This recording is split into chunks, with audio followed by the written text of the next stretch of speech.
বিছনায় প্রস্রাব করা, এমন কোনো শিশু নেই যে সে বিছনায় পেশাব করেনি। কিন্তু যদি বয়সকালে বা 4 বছরের পরেই যদি সে বিছনায় পেশাব করে, তাহলে কিন্তু মা রেগে যায়, মা বকাঝকা করে, অনেক সময় শিশুকে চড়থাপ্পড় মারে। এই বিছনায় পেশাব করা, বয়সপ্রাপ্ত হওয়ার পরে বিছনায় পেশাব করাকে আমরা বলি এনিউরেসিস, বেড ওয়েটিং বা বিছনা ভিজিয়ে দেওয়া। তো এনিউরেসিস অথবা বেড ওয়েটিং অথবা বিছনা ভিজিয়ে দেওয়া, শয্যা সিক্ত করা, যে নামেই ডাকেন না কেন, এটি কিন্তু ভদ্রতা নয়। বিশেষ করে আত্মীয়র বাড়িতে বেড়াতে গেলে একটা মহা বিড়ম্বনা হয়ে দাঁড়াতে পারে। বিশেষ করে কখনো কখনো এই অভ্যাসটি থেকে যায়, শিশুকালে যদি উপযুক্ত চিকিৎসা বা পাঠদান না হয় বা পরিচর্যা না হয়, তাহলে বয়সকালেও থেকে যায় এবং পরবর্তীতে আমাদের কাছে অনেক বাবা মা নিয়ে আসেন, হয়তো মেয়েটির তরুণী বয়সে তার বিয়ে ঠিক হয়ে গেছে, এখন সেই তরুণীকে সাথে করে নিয়ে আসে যে শ্বশুরবাড়ি গিয়ে কেমনে সে থাকবে যদি বিছনায় পেশাব করে। অনেক সময় অনেক পুরুষেরও এই সমস্যা হতে পারে। তো কাজেই এটি মনোযোগ দিয়ে শুনে নিতে হবে যে এনিউরেসিস অথবা শয্যা ভেজানো কেন হয়। তো 4 বছর আগে পর্যন্ত আপনি অ্যাকসেপ্ট করলেন, কিন্তু 4 থেকে 6 বছরের মধ্যে যদি এই জিনিসটা দেখেন যে আপনার সন্তান, সে কন্যা শিশুই হোক আর পুরুষ শিশুই হোক, যদি বিছনা ভেজাতে থাকে, তাহলে আপনি কতগুলি নিয়ম মানবেন। প্রথম কথা হচ্ছে লাইফস্টাইল মডিফিকেশান, তারপরে আমরা বলবো এক্সারসাইজ, তারপরে বলবো ওষুধের কথা। প্রথম লাইফস্টাইল মডিফিকেশান হচ্ছে যে আপনার শিশুকে অবশ্যই ঘুমানোর 2 ঘন্টা আগে খেতে দিবেন। আমাদের দেশের অভ্যাস হচ্ছে শিশুটা ঘুমিয়ে যাচ্ছে, তারপরেও জোর করে ওকে খাইয়ে দেওয়া হয়, তাহলে সেই শিশু বিছনায় পেশাব করতে পারে। কাজেই মনে রাখবেন, শিশু ঘুমিয়ে গেলে ঘুমিয়েই যাবে, ওকে উঠানোর দরকার নেই। পরে যখন সে জাগবে তখন ক্ষুধার্ত হবে, আবারও খাবে, কিন্তু ঘুমন্ত শিশুকে খাওয়াতে যাবেন না।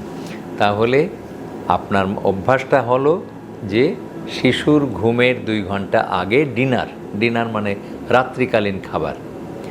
আপনারা যদি গভীর রাত্রে খেয়ে থাকেন, তাহলে শিশুটিকে আগে খাইয়ে দিন, তার পানি খাওয়া, দুধ খাওয়া, যাই খাওয়ান না কেন সেটা 2 ঘন্টা আগে। তারপর 2 ঘন্টার মধ্যে সে প্রস্রাব ক্লিয়ার করবে, তারপরে বিছনায় যাবে। এরপরে আপনার কাজটা হলো শিশুর ঘুমানোর 1.5 ঘন্টা পরে ওকে উঠিয়ে প্রস্রাব করাবেন। আবার স্মরণ করিয়ে দিই, ঘুমানোর 2 ঘন্টা আগে খেতে দিবেন এবং ঘুমানোর পরে 1.5 ঘন্টা পরে উঠিয়ে প্রস্রাব করাবেন। এটাই হলো আপনার লাইফস্টাইল মডিফিকেশান। তারপরে শিশুকে পর্যাপ্ত খেলাধুলার সুযোগ করে দিন, ও দৌড়ঝাঁপ করবে যাতে করে দেহ ঘামতে থাকে। তারপরে আপনার কিছু ওষুধ আছে, সেই ওষুধ তো আপনি একজন ইউরোলজিস্টকে শরণাপন্ন হবেন, ইউরোলজিস্টকে দেখাবেন, ইউরোলজিস্ট অবশ্যই আপনাকে একটা ওষুধ দেবে।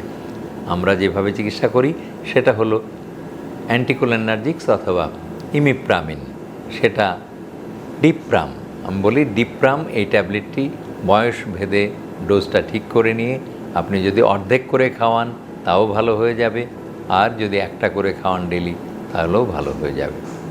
তবে নিজে নিজে ওষুধ দেবেন না, আপনি একজন নিউরোলজিস্টকে দেখাবেন এবং দেখানোর পরে তারপরে চিকিৎসা করবেন। আর কখনো কখনো এই বিছনা ভিজানো এমনও হয় যে হয়তো মাদ্রাসায় আমরা প্রচুর ছাত্র পাই, মাদ্রাসার থেকে মাদ্রাসার শিক্ষকরা অহেতুক শিশুদেরকে ভয় দেখায়, প্রহার করে। তারা হয়তো মনে করে যে এইভাবে প্রহার করলে বা পিটালে, লাঠি দিয়ে ভয় দেখালে বা অথবা লাঠি পেটা করলে ভালো মুখস্থ করবে, পড়াশোনা ভালো হবে, কিন্তু শিশুটির দেহে বিরূপ প্রতিক্রিয়া হয়। এই মারের ভয়ে সে রাত্রে বিছনায় পেশাব করে দেয়। আবার কিছু কিছু মা তার সন্তানকে অনেক পড়াশোনা মানে বিদ্যাসাগর বানানোর জন্যে অনেক চেষ্টা করে এবং কন্টিনিউয়াসলি অনবরত তাকে মারপিট করে আর পড়ায়, তার বাচ্চাও কিন্তু বিছনায় পেশাব করবে। কাজেই শিশুর মানসিক টর্চার বন্ধ করতে হবে, দৈহিক টর্চারও বন্ধ করতে হবে। যদি আপনার বিছনাকে শুকনো রাখতে চান, আপনার শয্যা শুকনো রাখতে চাইলে শিশুর দেহে এবং মনে আঘাত করা থেকে বিরত থাকুন।